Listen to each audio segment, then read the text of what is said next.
কেউ কেউ বলছেন যে স্যার এত তাড়াতাড়ি বডি মেরামত হলো।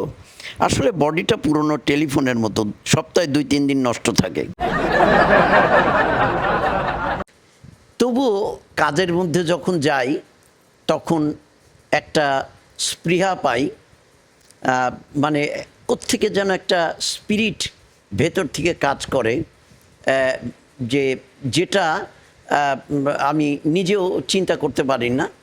তাছাড়া আমার বাইপাস সার্জারির মাত্র 15 দিনের মাথায় আমি যশোর অঞ্চলের প্রত্যেকটি সাইটে সপ্তাহে 2টো করে ভিজিট দিতাম, যে না এই কাজ আমাকে করতে হবেই, এই কর্মসংস্কৃতি আমাকে পাল্টাতে হবেই।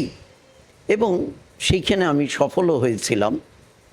আমার সাথে যে 22 জন উপজেলা ইঞ্জিনিয়ার এবং 4 জন নির্বাহী প্রকৌশলী ছিলেন, কিন্তু তারা তাদের জীবন দশায় এটুকু মনে রাখবেন যে yes we did some good work. এবং বিভিন্ন জায়গায় যে যদি সেই নিয়মের ব্যত্যয় তারা দেখেন, তখন they will raise their voice যে আপনার তো এটা এরকম হওয়ার কথা না।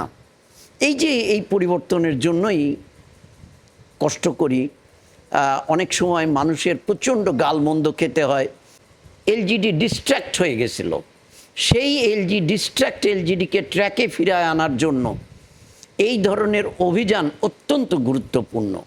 এবং আজকে আমি যেটা করছি আপনারা জেনে রাখেন, হয়তো 1 বছরের মধ্যে আমি রিটায়ার করে যাব, কিন্তু এলজিডি এই কাজটি খুবই স্ট্রেনদেন এবং স্ট্রাকচার্ড ওয়েতে করবে। আর আরেকটা জিনিস, সেই কাজ ততক্ষণ পর্যন্ত তো আমাকে শুরুটা করে দিয়ে যেতে হবে। I must be whistle blower. আমাকে আমার হুইসেল ব্লোয়ার হতে হলো।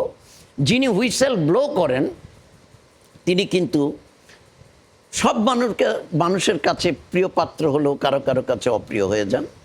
তো যাই হোক, বডি চলে না, তবুও টেনে চালিয়ে যাই। কেননা বললাম যে শ্রদ্ধেয় সিদ্দিক স্যারের মায়ায় এই দেশে থেকে গেছিলাম। তার পরবর্তীকালে সম্মানিত প্রধান প্রকৌশলীগণ যারা তার একান্ত সান্নিধ্যে ছিলেন, তাদের কাছ থেকে অনেক কিছু শিখেছি। জীবনে অনেক চড়াই উতরাই পেরিয়েছি, কিন্তু আমি মনে করি যে ভালো কাজের রেপ্লিকেশনটা হয়েছে অলরেডি প্র্যাকটিসড ইন এলজিইডি, সেইটাকে স্কেল আপ করার দায়িত্ব আমাদের।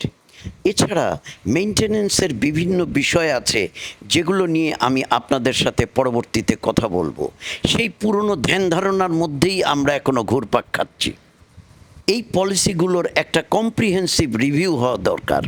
তো এখন কিছু উপকার হয়েছে, যেমন কোনো উপজেলা প্রকৌশলীকে আগে জিজ্ঞেস করলেই যে তোমার এখানে আসতেছি, স্যার আমার এখানে তো কোনো কাজ চলমান নাই।